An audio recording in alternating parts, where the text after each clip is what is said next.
Well, hello and welcome to Lakeside Drive. We are the number one Australian opinion on all things Formula One. Joining us today is our fearless leader and host, Mr. James Baldwin, who will steer this podcast like he's the chief air hostess on an intercontinental Ryanair flight.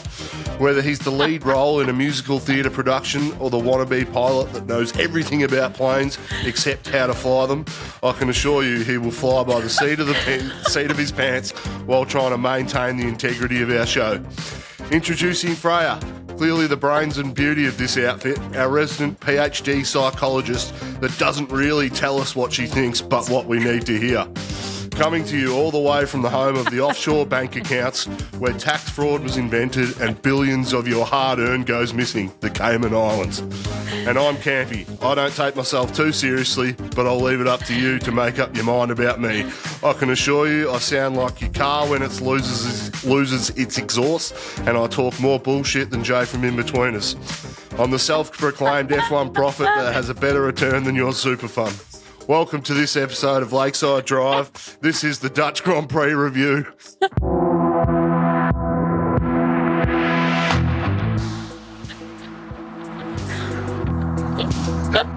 And I'm joined by my friends and yours.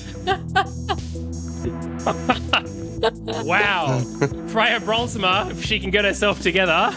She can't. Oh. Hello, Freya. Hello to you, Campy. Hello, mate. How are you? Sorry, I can't hear you. I'm just rolling in my PhD papers over here, which I don't have. From the University of Thomas J. Camp, PhD. Oh, goodness me. Wow, that is quite simply the best thing I've ever heard on this podcast, Campy. Yep. That is impressive. Yeah.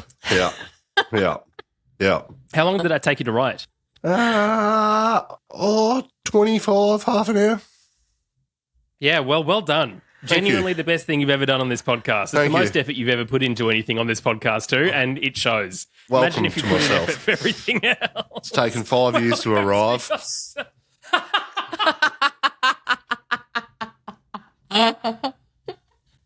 Oh, it is. It is. This is just the best thing I've ever heard. Not only have we had quite simply the best Grand Prix of this season as far as I'm concerned, that is the best opening to a podcast that we've had in the last 5 years. Freya, from all of your Dutch being, just must be over the moon at this current point. I don't even know what I'm thinking anymore, James. I had thoughts. They are all gone. Every single one of them. Don't know whether I was going to tell you any of them or not, apparently, but they're all gone. I'm somewhat lost for words. It happens very rarely. I would like to clarify just that if APRA is listening, I do not have a PhD, don't claim to. However, I do have a master's. Anyway, we know they're listening. Excellent. A shout out to the body of psychologists who listen to this. Indeed.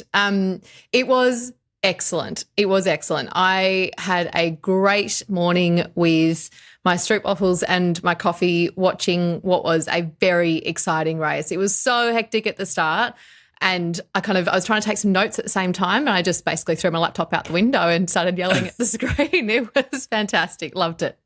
Campy, this certainly has been the most action-packed Grand Prix, it feels like, probably since Australia, which feels like an age ago. Yeah, yet nothing has changed. Ferrari still can't get strategy or pit stops right the whole race.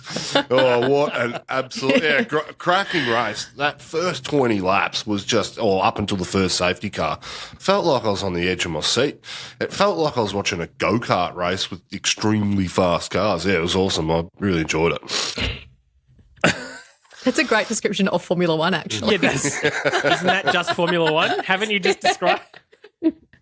Yeah, but the characteristics of the track and how small it is, it just feels like there's not enough room. So they're driving like, you would on a go-kart track and cutting off lines and taking people out. Yeah, it was great. Yeah, just all over the place, like grip to be found all over the racetrack, especially with this rain, no rain. Fernando Alonso just putting the car in places where no one else was brave enough to do it except for Oscar Piastri, it had to be said. Now, we have plenty to get through, listener, in this episode of Lakeside Drive. Let's start right at the very beginning and a slightly new format for our race review episode. I've tried my best with the alliteration for this segment, but it's the LSD Legends letters. This is all of the people who have left us a review. Or if you want to send us an email, you can do that to hello@lakesidedrive.com.au. Send all of your facts, all of your feedback, whatever it is. We'll read it out on the podcast. The first review comes from TAEM07, who says, a new fan, love this pod. It's new to Formula One, but just loving it. 5 stars. Stew23 Oz says, and this is for you, Campy, outstanding social commentary. Campy delivers pearls of wisdom while saying it like it really is. Well done for authentic Aussie perspective of F1, 5 stars. This is the encouragement he needs, by the way, just to keep going down his ridiculousness. Matthew J. Trail Runner, best grid on the podcast, and only improved by jumping onto the Discord during races. Plenty to laugh about in a season dominated by the Dutch national anthem. 5 stars. We even had 2 live national anthems this weekend. PJ6777 says, outstanding. Great F1 podcast. Love the way that we try new things regularly, and you love the Aussie banter. Thank you for that for 5 stars. Big Old Pidgey says, simply the best. What a brilliant and wonderful podcast. That's got to be in a Tina Turner voice, though, surely. Like, you're not wrong. Full, yep. They say, with superb focus on Daniel Ricciardo and Oscar Piastri, fire emoji, 5 stars. And Brattily, I just shortened your username to say it like that. Love it first listen. I met Freya at a motorsport event we both attended. I assume it was Indy. And it was absolutely lovely. She was so easy to talk to, and that naturally translates to her podcast, your podcast now, Freya. She's great at making those around her feel comfortable and seen. I really enjoyed her interview with IndyCar drivers Will Power and Scotty McLaughlin. Can't wait to dive into more episodes. 5 stars. Hey, thank you so much for all of you for taking the time to either leave a rating on Spotify or a full review on Apple Podcasts. As I said, if you want it to be read out on the podcast, you can send an email too if you are not connected to an Apple device. All right, it's time for our Discord comment of the week. So this one comes in after a comment that was made by old mate Karun Chandrock, commenting that, of course, all the Brits would understand that would describe what it feels like as just normal rain out there. So I say, get going. To which Ross on the Discord responded, yes, I believe they invented Formula One and rain. The Brits in this commentary it was just up there with one of the most British commentary. As soon as rain exists, they're the only ones on the planet who understand rain. By the way, have you met Queensland? They understand a bit of flooding here and there, okay? Anyway, well done, Ross. You said what we were all thinking. Yeah, I also like how Max Verstappen kept saying they made it hard with us with the rain, as if the FIA have now control of the clouds.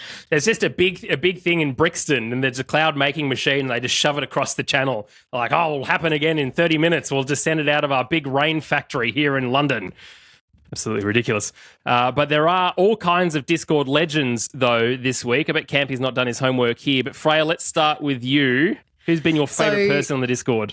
My legend of the week goes to Rambler, and this was because he has taken, through his actual understanding of the race and sport, the F1 Prophet title. Sorry, Cam, here you're going to have to work to get that back. He has not proclaimed himself to be taking this title, but he made some great calls on the Discord throughout this race. One in particular, which was when he said, if Lawson pulls in Leclerc, it's time for Ferrari to retire that car. And literally within 15 seconds, they said, yep, time to retire after Lawson had overtaken him. So well done, Rambler. The crown is now yours. You've got to hold on to it. So if there's any other F1 prophets out there, your time could be now. Campy, who did you find on the Discord that was having a good crack this weekend? I think Ross was excellent this weekend. He's done 2 comments for me as well. Freya put up an article that James Vowles did, likening the sport a bit to NFL. We need to change some things up. But Ross's comments was, James Vowles could tell me the earth is flat and I'd be on board. And he also said, another one that was great. BBC commentators. I think we can claim Kylie Minogue now. Jeez. Anyway. What are they on? On fire. And can I just say, Karun this weekend, in the midst of the rain break last night, literally goes, not a person has left left the stands throughout this whole weather. Literally, there was about 30 people with backpacks on getting out of the stands, leaving the race, as he said it. Yeah, it was pretty woeful. We'll come to Tommy T's television broadcast review in just a moment. My legend is caught, and that's because she shared or was willing to share her Oz GP pre-sale ticket code. Tickets are, the pre-sale, if you've been randomly selected, you got that email. I believe pre-sale starts today. I cannot believe we're already talking about the Australian Grand Prix ticket sales, even though it's the end of August. But there you go. Thank you to you. If you want to be considered to be a legend of Discord, just all you got to do is be involved. There are so many wonderful people there. It's a great community over on our Discord server. If you want to join, you can find the link in the show notes or just go to our website. Okay, time for the Tommy T's television broadcast review in memorandum of Fearless Voldemort. Right, so firstly, Dutch national anthem sounds bloody incredible with someone singing it on the podium. I am here to enforce that every single national anthem must be sung. Well, in fact, whoever sung the national anthem for Max Verstappen, because he's going to win for the rest of the year, Formula One need to fly her around the world to sing every time, because I even got goosebumps listening to that. And then Andre Rieu leading an orchestra to play with bloody operas. It was just incredible. Freya, you can have a 10 out of 10 from me for the national anthem, because it was just awe-inspiring, and even though it's the Dutch everything. Do you know my favourite part actually about this weekend, besides our Discord, was actually my dad messaged me saying, did you know that Dutch Formula One driver has won the Grand Prix this weekend? He knows what I'm into. He knows. He knows what I like, the sport, and has some sort of concept that I talk to you guys about it occasionally. But it's funny. I thought Nick De Vries was fired. He doesn't, wouldn't have a clue what is going on in motorsport in any category, any time of the year until this comes on, and I just get a message saying, did you see this? Yes, Dad, I saw that. Thank you, Hank. Thanks, Dad, for being a part of my life and making an effort. I know. He's so into it. Really supportive. It's wonderful. But no, it was actually really interesting as well, listening to Max afterwards saying how much he got goosebumps, which I think was really nice, because we are getting a feeling that he's kind of just going through the motions with his races. And right from the start with that national anthem, I thought it was excellent as well, James. I thought they were real kind of performers. Andre is an absolute star, but you can see how much he just loves the crowd and he works it. And I thought that whole start was pretty cool. And I would say for anybody Dutch there were a few of them, they would have had goosebumps as well. So yeah, look, I'm going to give it a kind of an 8 out of 10 to 9, approaching on an 8.5. I think the only thing that would have been better is that, because they were doing that kind of that techno classic jam, which I love, but I could only hear one at a time. And I think it was meant to be and something that worked together. Anyway, so if they'd nailed that, it would have been a 10 from me. Campy, what do you think as our musical resident genius? Excellent. Strange bunch, the Dutchies, but I'll tell you what, they pulled it off. They pulled it off. The organisation in the crowd and those stands, oh, geez, you would never get that. Oh, yes, you would never see that in Australia. I was super impressed. Didn't see a lot of flares this weekend either too, so that was... yes, everyone was concerned for their health. Obviously, thinking about their health. Obviously, you were right, Freya, and I was wrong. So, no, okay. Wouldn't be the first time. I think maybe these fans are aware that this track, if there was going to be a track taken off the calendar, it could possibly be this one. And they are doing everything in their power to keep it. And I'll tell you what, if they keep putting on shows like that every year, this will be a Grand Prix that will go down in history and will be here in 50 years' time. Yeah, I really have to take back what I said in terms of it not being an interesting racetrack. And obviously weather plays a big part, but oh my goodness, I just was not expecting the results that we had in this. But That's because all of our predictions, apart from all of us predicting Verstappen winning, well done us, were rubbish. In fact, Verstappen was the only correct thing for all three of us for the podium. And fourth, I was so close with the front row. No, I wasn't because Piastri was so far behind. Who was closest for Sainz, I think? Anyway, let's just read out. So, Campy, how do you feel about your predictions? Here's your front row was Verstappen and Sainz. Your podium was Verstappen, Hamilton and Perez. And 10th was DR. We haven't spoken about Daniel yet. We will get there. But obviously, that was a bit of impossibility. Insert strong wrist joke here. That's it. That's your whole feedback point.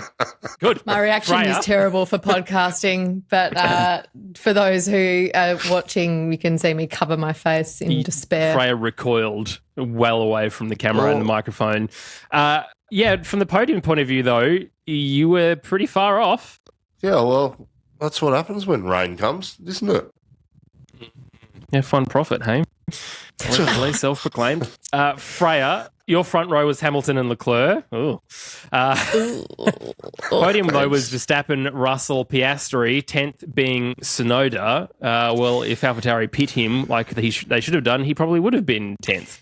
I mean, put it this way, if you're only as good as your last prediction, none of us get to talk about Formula One ever again. So it was...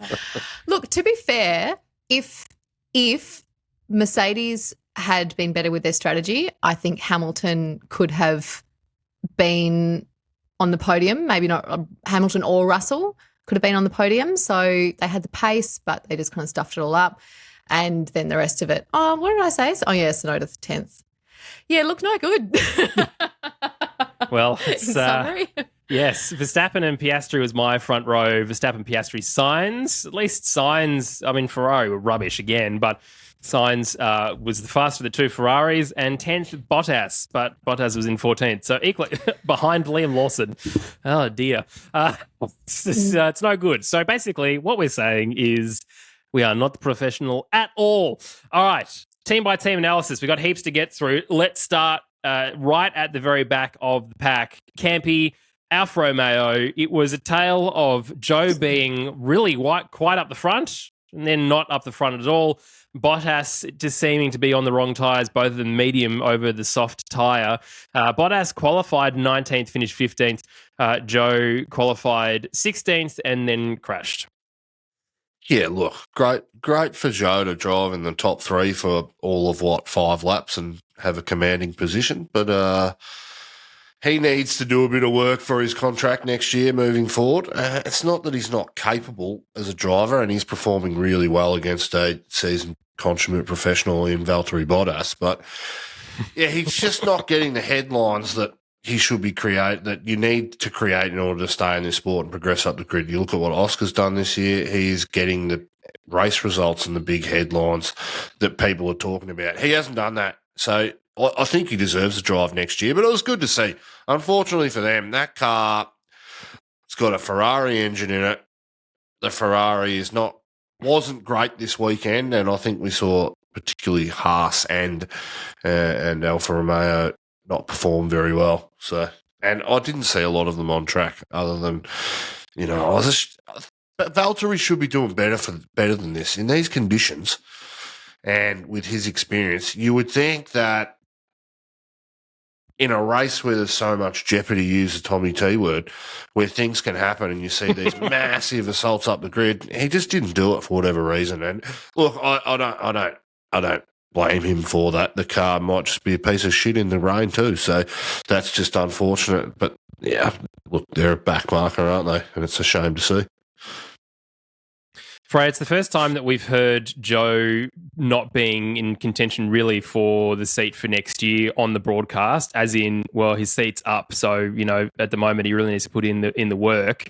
Do you think that he has an opportunity to retain this Alfa Romeo seat, or do you think the Carlos Sainz brigade is coming to take it from him?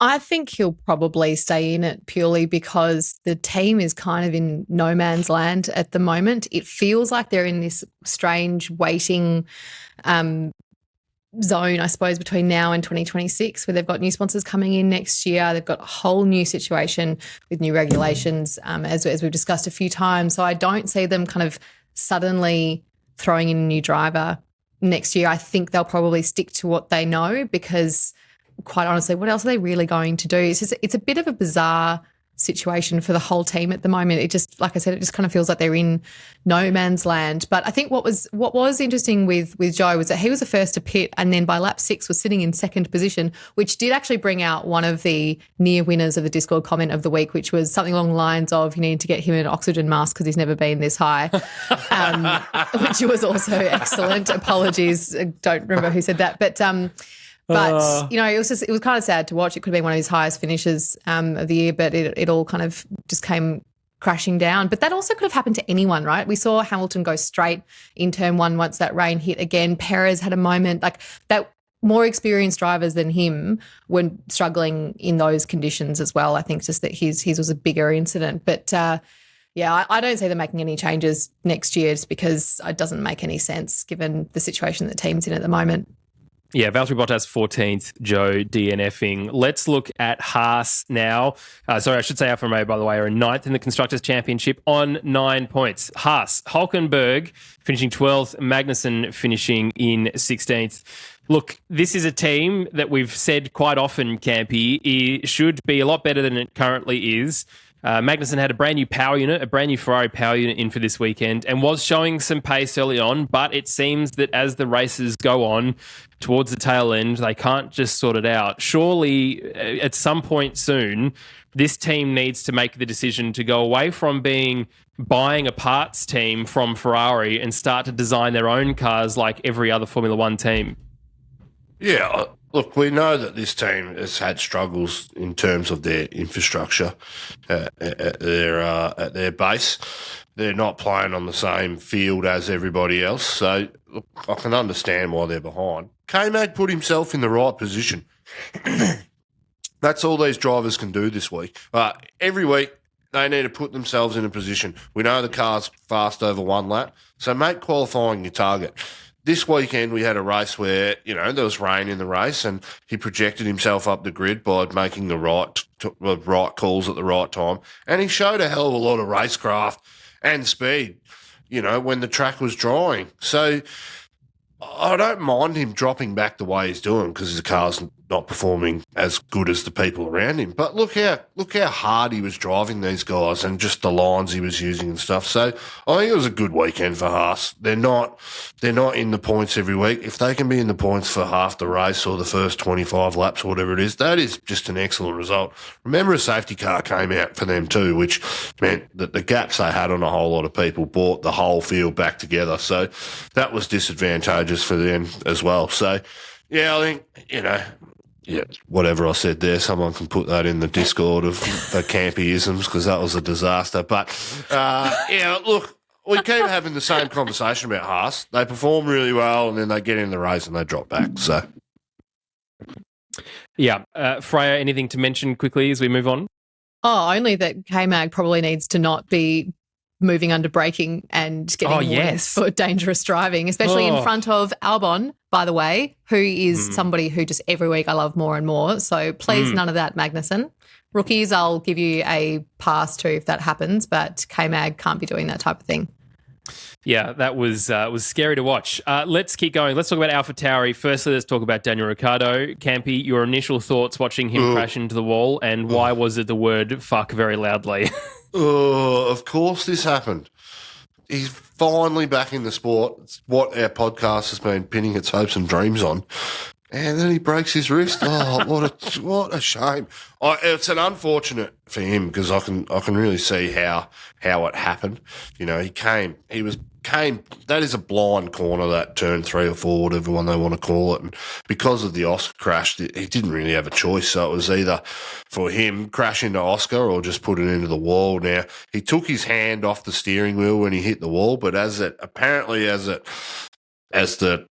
force feedback came through and smashed his wrist, it broke one of the Metacarpals. So I presume that must have been on his pinky, so one of the outside ones. Bit of a shame. He'll be back. I think he'll miss Monza, but he'll be back for the race after that. That's what Horner was talking about, but he's not going to rush back. And you know what? I don't think it's actually a bad thing for the sport because Liam Lawson got to go, and all the commentary online was, if you weren't a fan of Danny Rick coming back, it was, Liam Lawson deserves a sport in this chance, deserves a chance in this sport. So for him to get a shot, that's awesome. It ticks all the boxes. Do I want him there? Absolutely not. Do I want Danny Rick back? Absolutely. But it just, we're just going to have to wait another 3 races for it to happen. Yeah, well, he has gone to Spain, Freya, to see the surgeon that Lance Stroll saw to get it sorted out. I think he had his broken wrist, so a worse injury to racing within 11 days or something. So they've sought out the person who can do that the fastest to get it back sorted out. But I do not like Australian on Australian crime, but I would have rather him smash into the side of a McLaren than smash into the wall in retrospect. Yep.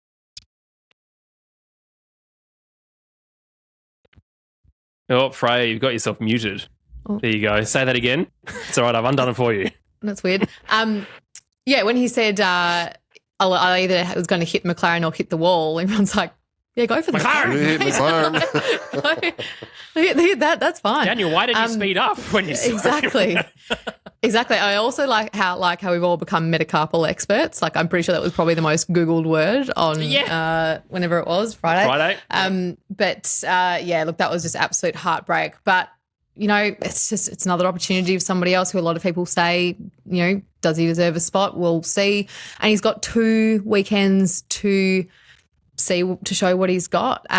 So it'll be interesting to see. He did get a penalty for impeding, but for the rest of the race, he stayed out of trouble in a race that was full of trouble. Yeah. So I think he kind of did what he had to do. He had far more experienced drivers struggling out there and he held it together. We didn't actually see much of him on track, but all in all, he kept it clean. 13th is really respectable, although nearly a quarter of the field did DNF. But I think he did exactly what was expected of him this weekend, which is just try and stay out of trouble. Well, look, he finished ahead of Yuki Tsunoda. So in terms of the person you can compare him against, you can absolutely say it was a successful weekend. Now, of course, that is penalties and everything else going on around him. But look, the guy is the youngest driver on the grid. Suddenly, Oscar no longer. He did put some moves in, an absolute baptism by fire, Campy, because this is a tough racetrack to do it in, mixed conditions. There is conversations around where Yuki Tsunoda is potentially going for next year, and if potentially Williams might really be interested in taking him, and Albon and Yuki Tsunoda would be a really good lineup, I think, alongside each other. But what happens to this Red Bull Junior program, really, if Liam Lawson isn't picked up? Because whilst I don't think he's as good as Daniel Ricciardo, he hasn't had the opportunity to be as good as Daniel Ricciardo because he hasn't been in anything that he's done. And I think Crofty wheeled out the stat that in 7 races of his debut in a junior formula, he won all of those races. So the guy clearly has some talent. He is from this part of the world. And unfortunately, the last New Zealander who had an opportunity in this team, Brendan Hartley, it was a really bad time for him in that car. But in saying that, this has been a terrible car all year. But when Tsunoda was putting it to Hamilton and Norris around that sort of 7th, 8th, 5th, 6th mark, that was quite impressive to watch. Yeah, Yuki stepped up since Danny Rick's come back to the team, hasn't he? He's really put in some good performances and doing well. Lamb's, on debut in a race like that, to keep it clean, to finish 13th above your teammate, albeit probably by some poor strategy decisions by AlphaTauri. I mean, you cannot fault the kid. Cool, calm, and collected. Look, for me, what happens with the junior team? It's all. What happens to Perez? That's the big question. If they get rid of Perez, are they going to drop him back to AlphaTauri? They'll clearly take Danny Rick for at least a couple of years, in the twilight of his career, and probably until 2026. But what happens to Perez? Does he go somewhere else? Does someone else take him? Well, he's not going to Mercedes. He's probably not going to Ferrari because if they make a change, Lando Norris will take that spot. That means he's dropping back to another midfield team. Now, I think he'd look good at an Aston Martin, but he's been in that organisation before for years. And do they drop Stroll? I doubt it. but he's not going to replace Fernando Alonso either. So there's a big cork in what's going to happen in this driver lineup, and it's what happens to Perez at the end of the day. Ideally for that Red Bull organisation, I think they have Max and Daniel in the top seat, and then Liam and Yuki in the AlphaTauri. But what happens to Perez, I'm not sure. Yeah, well, interestingly enough, just to sort of hover on this, Freya, a little bit, Helmut Marko's language has changed a little around Sergio Perez and Daniel Ricciardo. After DR crashed out, Marko said, we honestly hope that Daniel's okay. We've been impressed with his pace. Perez has a lot to prove for next year, and, things are always up in the air. Beforehand, it was Christian Horner saying, no, our drivers, before the summer break, I should say, our drivers are Perez and Verstappen for next year. We know Helmut Marko loves going off script, and if he's decided something is going poorly, he's often saying it to a media organisation in a different language, thinking that no one can translate that back to English for the rest of us. But it's interesting, isn't it? Because even with this crash out, it doesn't feel like it's a negative thing for Daniel. I think it feels like a negative thing for Daniel. The last thing he said before he crashed to the media was, I'm really excited to get momentum for the second half of the season and get some solid racing under my belt, and then we'll see what happens for next year. So I think it is a negative thing for Daniel. And while I think he will recover from it as best he can, as quickly as he can, he's out for 2 races, which then means he only then has, 8 left? And one of those is Vegas, doesn't count. And it's just, I think it is a bad thing for Daniel. However, I do agree that the language has changed a little bit. And like you said, that's very typical Helmut. Christian goes off and says one thing, which is what they've all agreed to say. And then Helmut basically kind of says, yep, no worries, with his fingers crossed behind his back, going, no, thank you, I'll say what I want, wherever I want. So, look, it's very up in the air, but I do agree, Campy. I think that what happens to Perez is a bit of a catalyst for everything else, for, the other seats that it's such a bizarre conversation to be having though, right? In that you've got these people who are under contract and we're just there going, yeah, no, that seat's still available. And I just find that a fascinating concept in and of itself, that we've got these contracts, but, they can be torn up for approximately $18 million in some cases, in which case, what's the point? But then you do also have people like Sainz, for example, who has said now he doesn't like going into the start of the season not knowing where he's racing the following year. So obviously his contract comes up at the end of 2024. He wants to know he's going to be there for 2025 as well at a bare minimum. So that's why they do exist, I suppose. But at the same time, they've shown that it's worth so little. Yeah, silly season, I think, is not far away once we start making these kinds of, discoveries. What I would say also about Daniel is that it's very annoying that Monza is the race that he's missing, because historically that's the only AlphaTauri winning race, and God, would that have been incredible for him to win that Grand Prix somehow. Let's keep going. Let's talk about Williams, who both got into Q3 until they didn't. Sargent crashing out, but he did put it in 10th. Albon in 4th. This is a team, Campy, that is taking step by step, sandbagging each position where they're at, and absolutely impressing all over the place, mainly because Alex Albon is just one of the best drivers on the grid at the moment. Everyone loves him. Everyone wants him. Conversations happening about where he's going to be, and him saying he's happy where he is. Even though Williams is 7th with 15 points, there is a lot of positive momentum in this team, isn't there? Yeah, look, kudos, claps to that guy. Putting on moves on Lewis Hamilton in the wet. The guy cannot do any wrong at the moment. He's had a questionable couple of years. Well, he lost his seat at Red Bull, and he should have won 2 races if it wasn't for Lewis Hamilton crashing him out of, when he's going for the lead in 2 of them. So, mate, I'm stoked for the guy. He's clearly the nicest guy on the grid. And people are really beginning to fall in love with him, getting the results he's getting. James Vowles came out this week and said he's good enough to be winning races, and that should be his target. So, unfortunately, the car's not there for him, but he is outperforming that car at the moment. He's doing what I think George Russell did in that car as well, calling him Mr. Saturday. But I think the hype around Albon is bigger than what it was for George Russell at that time. So, if you were to compare the two scenarios. he's had a shot in the top team, but I don't think he has much baggage from that. I don't think people remember that Red Bull dropped him for whatever reason. He clearly was promoted too early, but that was just the culture that was in Red Bull at the moment. He'll get another shot at a top team. I think he makes a jump to maybe an Aston or an Alpine before he makes a jump to the big team. But he is performing exceptionally well at the moment. I'm all about it.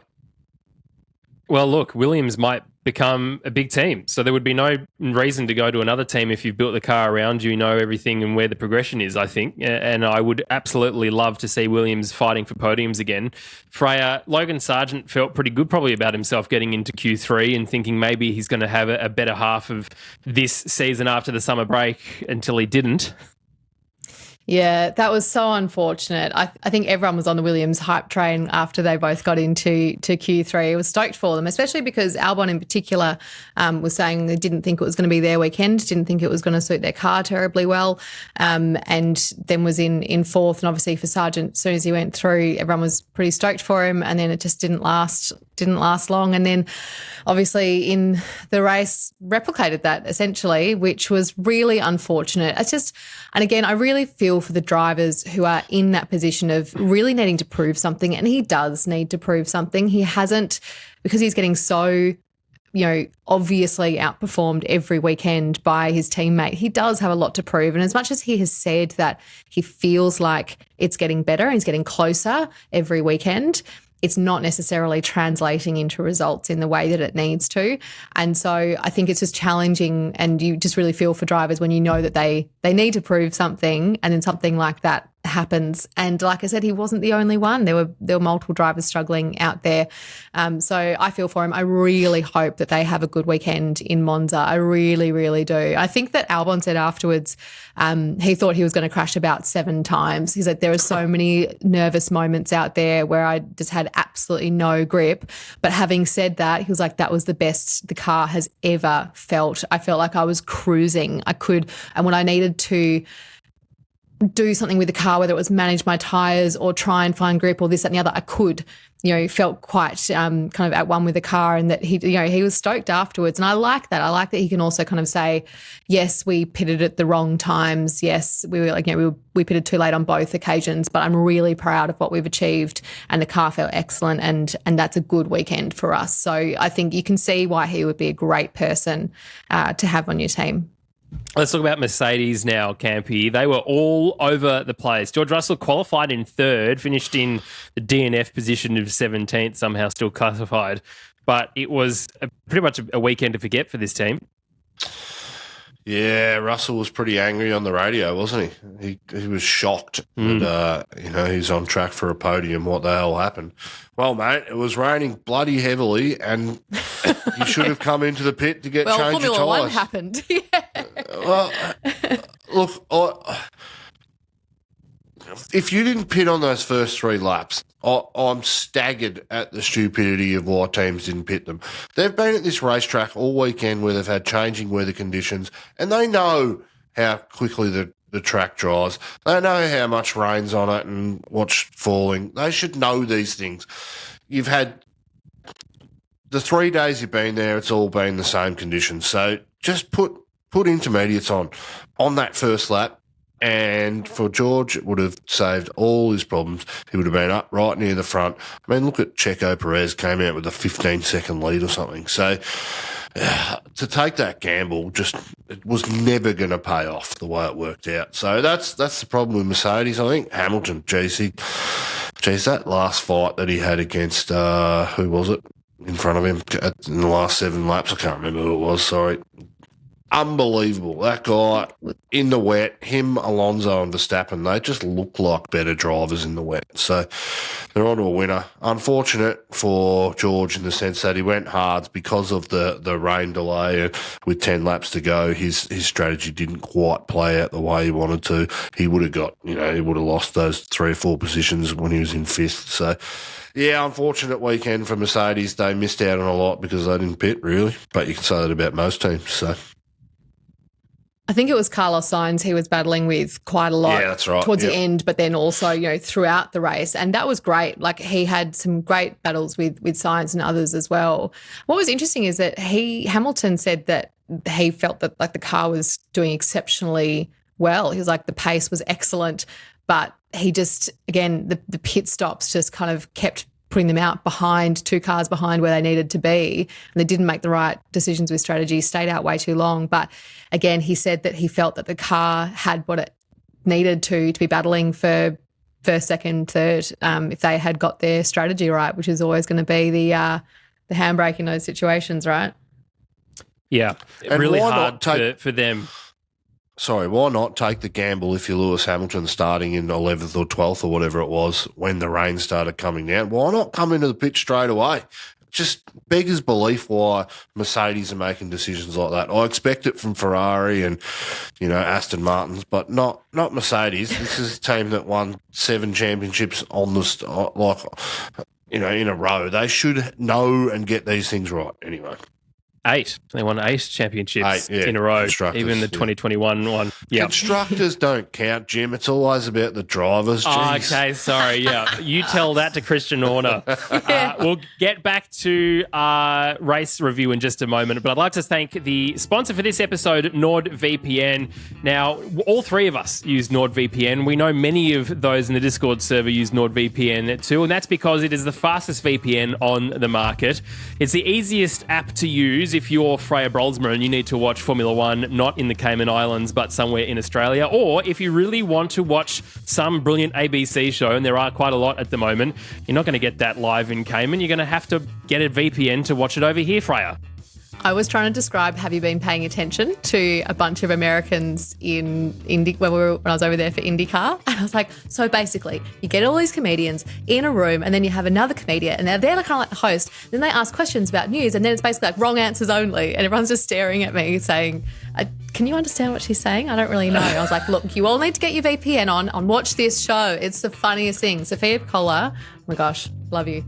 Go to nordvpn.com/Lakeside Drive to get 2-year plan plus 4 months free. Thank you to NordVPN for sponsoring this episode. All right, we're back. Let's go straight into Ferrari. Carlos Sainz. Well, I mean, he did have a much better race than his teammate, and there was some interesting battles, Campy, going on with the Alpine of Pierre Gasly. What happened to Leclerc this weekend? That for Frederick Vasseur to put all of that, all of the whatever I said, eggs in one basket, that's what I meant to say, but I said pennies or something. What a retard. Oh. Pennies in his purse. Oh, jeez. Look, Leclerc for me just is not cutting it this year. We're seeing some gaping holes in not only his strategy, I think we've seen some gaping holes in his attitude towards F1 at the moment, and he's not getting the results that he should be getting. If he is Ferrari's number 1 driver, he should be consistently and beating Carlos every week. But Carlos, he's put up a fight in the last few races. I'm Carlos's biggest fan, and it was only, I think 3 races ago that I was starting to question his ability. But I mean, he's put it together the last 2 races, and I'm not sure what to say about that organisation. Surely you've been in your garage long enough, and when you see rain on TV, the first thing you do as the pit stop crew is get up and make sure that the wet weather tyres are ready to go. Now, I understand that there was some issues in their communication when Leclerc came into the pits and when he didn't. But these are smart, intelligent people. Just if it rains, all right, first thing we do is all get up and make sure that the wets are ready to go. It's not rocket science. I do agree. I will also say, though, just for 1 minute in order to defend Leclerc, not that he deserves it necessarily, but he did say afterwards he actually owned what happened there. I'm not saying the team shouldn't have been ready and anticipated it. I think that is true. It was raining, like you said, but he did come out and say afterwards, it was my call. It was very late before I was coming into the pit stop, and I decided at that point I would lose less time, even if the team aren't ready, than I would by trying to do another lap on these tyres and potentially spinning out. So it was the lesser of two evils in that situation. So I appreciated the clarification for that, because I did also jump on the Ferrari we can't do anything right bandwagon, which I'm not saying is yet to be proven wrong necessarily, but I did appreciate that he came out and kind of explained what went on there and defended his team a bit too. Yeah, but the guy... well, he had an absolute shocking though anyway. Yeah. The guy who was putting on the front left, he couldn't have walked across the front of that car and got into position any slower. It was like, gee, Charles, this is a real inconvenience to me. I'm real shitty at you. Bit of hustle, You mate. can just do a couple more laps. Bit of hustle in a sport where 1 second is a diabolical amount of time to lose. You've just taken an extra 4 to put a tyre on. Jeez. Yeah. Yeah, walk, don't run, Campy. He was just listening to his teachers at school, and especially when he's carrying a tyre. And that's what he had be in his careful mind. in the rain. yeah, that's Don't right. run in the rain. Don't run. I bet you he walks down the side of a pool as well. I bet you he's a very safety conscious person. Yeah, Sainz, on the other absolutely. hand, was really fun to watch. He had some great battles with Gasly and Hamilton as well. And he actually had overall, he actually had a pretty decent race. Yeah. I think he probably should have been a position higher, but he defended well. He made some good overtakes and he did what he needed to do, really. Yeah, look, I think out of the pair, obviously Carlos Sainz got the result, but it seemed like all weekend he was feeling a lot happier in that car. Qualified in 6th ahead of Charles, who qualified in 9th. Let's talk about McLaren now. Oscar Piastri really... this mixed qualifying session in terms of conditions was difficult for him to predict. In 8th, Norris in 2nd. At one point, he was well within Lando's time. Finished the race in 9th, Lando finishing in 7th. Freya, more generally, I think McLaren would have hoped to have been a little closer towards the front. But all in all, considering the absolute mess, to have both of their cars relatively close together and to get a decent haul of points this weekend, they should be okay with. Yeah, I mean, look, as far as Piastri is concerned, he had to pit when he did because he had flat spotted his tyre. He had a lock up and had a flat spot, so he had to come in. That was then obviously a massive are you kidding me, with a safety car on the next lap, because that was just really unfortunate. Yeah. But it doesn't really change anything because he had to pit on that lap anyway, so it doesn't really change the outcome. Then he got stuck down in 16th and for a bit, but what I would say is that when you find yourself in those positions, I think with the right headspace, you go, right, now is my opportunity to show my racecraft. And he did. He took down VB, then Leclerc, then K-Mag, then Joe. So I think as much as obviously you don't want to be out of position like that, he would prefer not to have had to have worked that hard for the finish that he did have. It's also it's kind of an opportunity to go, right, I'm on and I'm now in hunting mode and I'm going to prove my racecraft. And I think he did a really great job of that. Norris, I think, would not have been satisfied with his result at all. He did a few undercuts later in the race and they worked, but he very much lost out early on, which made it difficult for the rest of the race. So I think overall they're not going to be satisfied with their outcome, but I also think there were some really positive moments. I don't think it's taken away from the momentum that they had coming into this. I think they still proved what they've got. It's just, like I said, like with many situations, it doesn't necessarily result in the on paper in the way that you want to. But they're both in the points, which messy weekend, that's not a bad result. Yeah, I said in the Discord, sorry, we got some delay, but I said in the You leaned Discord into the that microphone and just stayed there. righto. For the 4th time, I said in the Discord, I think Piastri is faster than Norris at the moment. And you saw that in qualifying.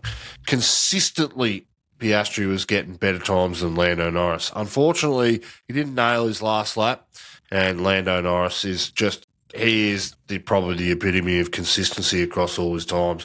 But I think Oscar's starting to extract some genuine pace out of that car over one lap, which I think by the end of the season, Norris is going to be really frightened about how quick this guy is. Great to see him get his big boy pants on. That move he made on Bottas was unbelievable last night. The big dive bomb into four. I was stoked to see it. Jeez, I'm fired up for Oscar Piastri. He's going to have a massive career in this sport, and it's good to see him up the front. Yeah. It was a shame, yes, about strategy, but once again, if McLaren got this right, they could have had Oscar in P1. Possibly, well, he would have been in front of Perez if they'd got the strategy right, and that could have cemented his position in the race moving forward. And he could have got on for his first podium. So, look, it's a shame for McLaren. You just got to get these things right. But anyway, well, we know that they've got pace, and looking at the tracks for the rest of this season, I think it would be interesting to see what. Because I think, to be honest, their main competition for the rest of this year will be Aston Martin, certainly if this is the pace that Fernando Alonso continues to show.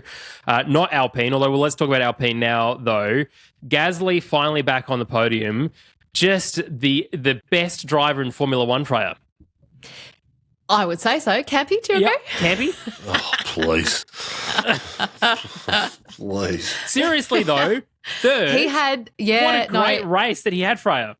He did. He had a great weekend. He had a very active weekend. Like, he worked hard for that as well. I think that's a thing. That wasn't just kind of cruised around and stayed out of trouble. He had to make back some time because he had the penalty, the 5-second penalty. I think it was first meeting in the pit lane, maybe.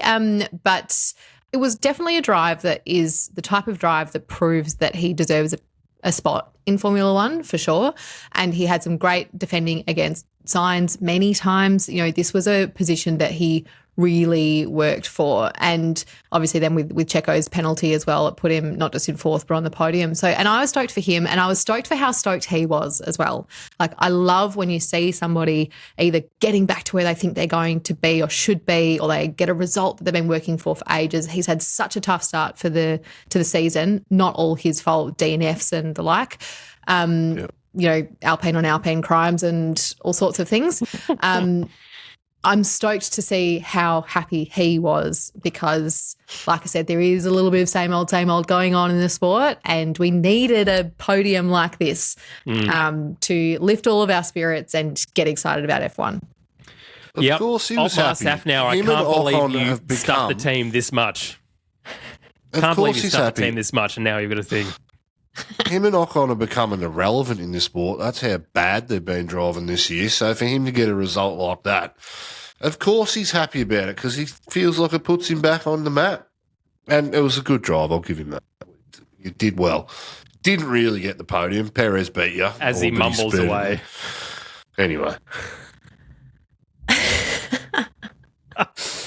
Well, I agree with you, Campy, about Ocon. I feel like he is the Simpsons meme of Homer slowly going into the hedge. He is fading away in terms of, I think, in relevance for Formula One's probably a bit too harsh a thing to say, but he's certainly in a no man's land in terms of why would another team sign him and why would Alpine sign him when other drivers like potentially Perez might come onto the market next year, Freya. Yeah, I think that's a fair point. Like, he had that, ridiculously long 150-year contract or something like that. And I think when that does come up, there will be he's had a lot of time to do a lot with that team, and I'm not sure he's been as high up as they would have expected. So I think, yeah, like you said, once Perez is on the move, we'll see what happens as to whether or not that seat is one that stays the same. I think I did feel for him a little bit today in that he was the only one who went on to full wets, which if they hadn't red flagged the race would have been the right decision. And I think he could have benefited from that massively. But then they obviously red flagged the race and he lost time, probably not that much, but he lost time for having made that decision. So that was something that was out of his control. So I think that was a little bit unfortunate. But at one point I had no notes for him, and then I looked up and he was in 6th and I was like, what? A, forgot you existed. B, how'd you get there? He's someone who is, like you said, he is kind of on the periphery when it comes to drivers at the moment. Yeah, but we'll see what he has for the rest of the year. I mean, he has got podiums under his belt for Alpine, and he is contracted to the end of 2024. So as we mentioned earlier, contracts are worth absolutely nothing these days. Campy, Aston Martin, Fernando Alonso, second fastest lap, driver of the day. What an absolute bloody superstar. King of Formula One, surely. Oh, hands down the best driver we've ever seen on the grid ever in the history of the sport. I love him that much. I love seeing this guy on the podium. Great, love it, good. He's my personal favourite. Oh, I said before, watching Max, Fernando and Lewis last night, I just got the sense that they are just better drivers than everybody else. Regardless of their position on track, they just looked like they were driving those cars faster than everybody else. And look, Aston Martin have dropped off considerably since the start of the year, and I'm stoked for Fernando because this is one of those races where he has to make his moves and do what he can do in these situations. Otherwise, he's just going to be drifting back for the rest of the year. His pace compared to his teammate is astronomical. Just get rid of Lance Stroll. He has proved that he is not deserving of a full-time Formula One drive in any capacity. He's had way too long in this sport. But Fernando Alonso, congratulations to you, sir. I thought last night, if Red Bull's going to lose a race, this is where Max makes a mistake and Fernando Alonso wins it. And I wouldn't have been unhappy about it. I would have been over the moon. So, yeah, good on you, mate. Good on you. Keep driving till you're 50 as long as you're getting performances like that. Yeah, why not? Yeah. I'm looking forward to Campy interviewing Fernando Alonso. Just a one-on-one chat with Fernando. It will be very quick because Campy will be too busy crying with happiness, I think. Just giving him his, like, gifting him his homemade crown. Look what I made for you, King of Made out F1. of tin foil. Fernando is third again in the Drivers' Championship, 168 points. Aston Martin in third again in the Constructors' Championship, 215 points. So it all counts. But you cannot ignore the fact that Lance Stroll is absolutely weighing the crap out of this team down. Someone created some kind of rumor that he was off to play tennis. Let's try perpetuate that. Perpetuate that. Come on, James. Manifest that. Let's do that because just go away. Who cares what sport you do, mate? Just go and do something else because this is just no good for this team that deserves so much more. Similarly to the Ocon, no notes Ocon, I had no notes Stroll. And this is around lap 20. I looked down. I was like, where is he? Oh, in 19th while your teammate is in third. What is going on here? So I have a bit of I was thinking today, actually, I was watching this race, looking at Aston Martin. So this is a situation that we've seen with Aston Martin, with Haas and with Williams, where we make assumptions about the car and how fast it is and what you can do in that car. Then you bring in a new teammate who is better than the previous two, and we see another level of performance. And you go, oh, wait a second, maybe this isn't a mid-pack car. Maybe this is a battling for podiums car. And then, you see, like I said, you see it with Williams when Albon came in and he started outperforming in that. We saw it in Haas when Hülkenberg came in. And I think it's really interesting when we start seeing drivers move around the grid is that we start understanding what that differential is between drivers and the car. Like it's incredible. And I think this team is such a prime example of that. And I'd always think that Stroll is going to have a hard battle on his hands in that he's always going to have a chip on his shoulder and something to prove because he's a pay driver. I think you can shift that very quickly if you perform. And the challenge with Alonso coming in and the gap between those two drivers, it's very hard to look away now.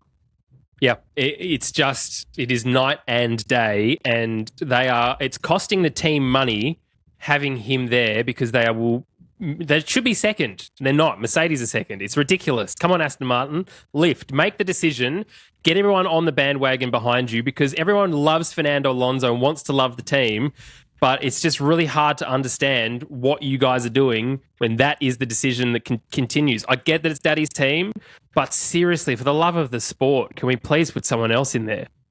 Just really quickly, also, I'm not sure if you've listened to, or if you haven't, maybe do, the interview with Fernando Alonso on the High Performance podcast. That's really interesting because I think there's a couple of things that I took away from it. One was his humility, where he said, as long as you stay close to your family who have known you from the start, and he didn't come from this motorsport royalty lineage. For him, that's been really important. He said, as soon as your head starts getting too big, they bring you back down.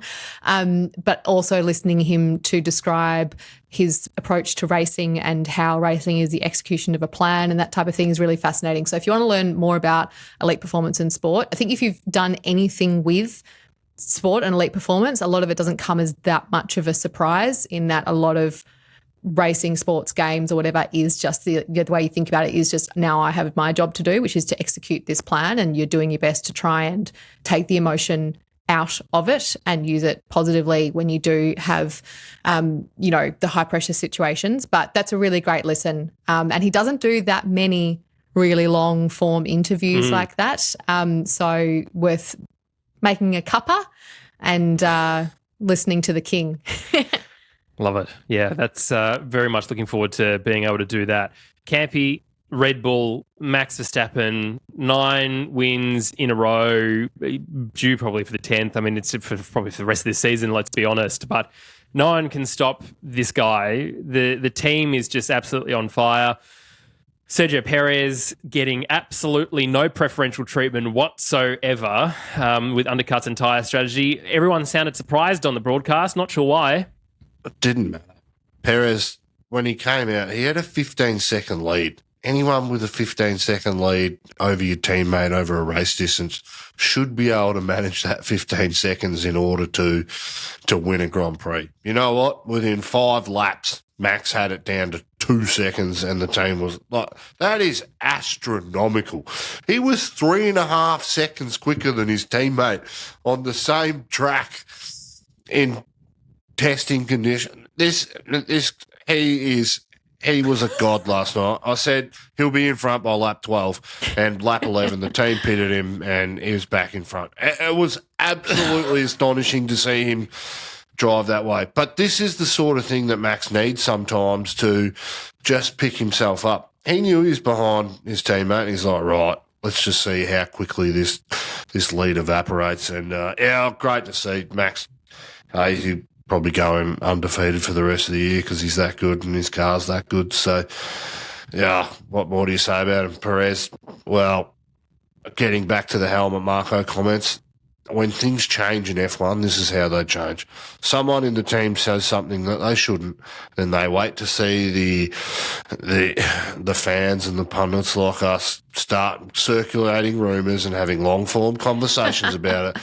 They will then understand and gauge some public discourse on such topics, then they'll start to make, then there'll be some internal memos come out of the team, and then he ultimately loses his job. So I never thought I'd hear Campy explain how communications works. Well, Freya, it's not communications, Jim. Okay, great. Freya, your other passport. No, I don't want to know. That's it. Well, in next episode, we'll find out. Coming up after the break. Your other passport must be exceptionally happy. I mean, it was just an astonishing weekend. From Campy's right about the flags with the on the broadcast, watching that, the national anthem, Andre Rieu, the national anthem being sung at the end, Max just dominating, speaking in Dutch to the crowd. It all just made a lot of sense for this to be his, the record equaling win. That weekend for Max is the dream for an athlete. It's home crowd win, amazing race, some sort of, to have a record there as well. You think about it in other sports where it would have been getting an Australian record, getting a world record or whatever it might be. That is the dream, winning in front of the home crowd like that, and with the other kind of the cherry on top when it comes to the race, the consecutive win equalise with Seb. It's incredible. My passport is heavy with the one and only weekend of attention that my dad gives to Formula One. But I hope that he wins every single race this year, and I'm not just saying that because of my background, but because it would be astonishing. Like you said, Campy, this is tremendous to be watching. It's incredible. And I hope that it continues. And I think rather than, okay, it won't be remembered as the season that kept us all on the edge of our seats as to who was going to win the championship, but will be the season that we saw somebody so dominant that he was, a minute ahead of back markers, and that he had just such a completely overwhelming command of the sport, which is in and of itself amazing to see. Campy, let's finish up with our driver of the day. Who is your driver of the day? Oh, Fernando all day. Yep, Max Freya. should win every race. Yeah. I think all three of us choosing Fernando. Yeah, I'm going with Nando, partially because I wouldn't necessarily go Fernando, but that pit stop that he had on lap 49, I thought he was going to lose it. And I was like, no, devastating. And so because he actually had to work for it. So, maybe I should have gone for Gasly because he is the best Formula One driver. That is true. You can change. Would you like to say Pierre Gasly? I'm going to go for Gasly. I'm going to go for Pierre Gasly, very good. driver of the day. Yep. Keep it interesting. You lose all credibility when you say stupid shit like that. I never had any to begin with. What are you talking about? It's some with me, Freya, some. It's time for our fantasy team name competition, the Dutch Grand Prix. First was Going Grimace, 427 points. You 3 times Max Verstappen. That was clever. You had Piastri, 2 times Sainz, Norris, Tsunoda, and your team were Red Bull Racing and Aston Martin. Very, very good. Second was Jeddah instead of a better, 416 points. And third was Beached as Bro, 413 points. If you want to be part of our fantasy team name competition, you can find all of the links either on our website or in the show notes, wherever you're listening. Here are very many names. I cannot tell you how much I enjoy going through this. Like, when you change, and there's some names, by the way, where I'm not reading out loud, and there's 2 names of the same name. I'm not reading it out. It's very clever, but no. Like, this podcast has some level of standards. Here we go. No. 2 Aussies, 1 wall, a Bricado's kind of back, Strooper Max, 59 shades of orange, Team Heilmann, which is a fantastic mayonnaise, Danny Rick's crosshairs, Nico 80s Villenberg, very good, Alpha Nomori, Spare Me the Details, which I missed from our last race before the summer break, very good. The Waffle-Ons, DR Bias back in town. Yes, even with a broken wrist, that's for sure. This is for you, Freya. Daniel Ricciardo. Oh, yes, gosh. Get the recharging going. Golden member, VIP, Shuey's at my place, and Beware Spanish Inquisition, who's been around for a while, but I feel like bringing that back because, yes, Fernando Alonso. If you want to be part of that, you can win some merch for our favourite team name at the end of the year. It doesn't matter where you come. You can join it right now if you're not already part of it. Let's finish up this episode. And it's been great. What a fantastic episode this has been. I've really, really enjoyed this. Thank you so much to you both. Let's start with predictions, though, because Monza is this weekend. We're going straight there, straight to Italy. We're going to do predictions. Yeah, I know you're not ready, but I'm feeling a little bit to give you some time to think. We're going to do front row. We're going to do podium and 10th position again. Campy, we'll start with you to give Freya some time to think. Who is your front row? Front row is Max and Albon. Oh, this is great. I love it. Podium? Max, Albon, and now I'm going to go Max, Lewis, Albon. Okay. And 10th? Oh, who cares? Danny Rick's not in, so Yuki. Okay, great. Good. Freya, let's go. Okay. Front row is going to be Piastri and Albon. Whoa. Oh, okay. Nice. This is the dream If I happening say now. it might come true. Manifest. Yeah, we're working. That's the word of the week. Podium. Max, because I do actually want him to win every single race this season. Alonso, he's getting settled in second, and Albon, I just desperately want him on a podium. 10th? Oh, gosh, 10th. Who's someone who I always forget? Ocon. Okay. Well, he did finish in 10th this weekend. So there you go. Well, my predictions for the front row are Oscar Piastri and Alex Albon. That's first and second because Australians in McLarens in Monza. All handshake agreements. The podium, however, will be, I believe, Max Verstappen, Oscar Piastri. Oh, I'd love to say Alex. I'm going to say Alex Albon too, bugger it. Alex Albon in third. And 10th is going to be Liam Lawson because he's going to have a great race. He's going to get a point and he's going to outscore Yuki Tsunoda. And that is how incorrect we are as a podcast in just preempting our episode next week. Forward to testing how wrong we're going to be. Well, that's only in a week's time. Thank you so much for listening. Campy, have you got an outro for us written as brilliantly as your intro? No. Okay. Well, I'll do one off the top of my head then. A massive thank you for listening to this episode of the Lakeside Drive F1 podcast. If you would like to listen ad-free, you can do that via our Patreon. You can go to the show notes or just search Lakeside Drive F1 podcast in Patreon to skip all of the ads. If you want to support the show financially, you can by either doing that on Patreon or you can buy some merchandise like some legends have done this week already. Or if you want to just get involved in the community, do that for free right now by joining our Discord server. A massive thank you to everyone who is so active on that. It is such a brilliant place to be. You can also leave us a rating or review wherever you're listening. And if you're watching us on YouTube, please consider subscribing to the show. Oh, huge week coming up of more Formula One, going straight into Monza, the Italian Grand Prix. The Tifosi will be angry already at Ferrari, let alone seeing what they can actually do on race day. So that'll be interesting. But it's all to come. Our next episode, next Monday. So make sure you subscribe wherever you're listening. Thank you so much for listening and watching. See you very, very soon.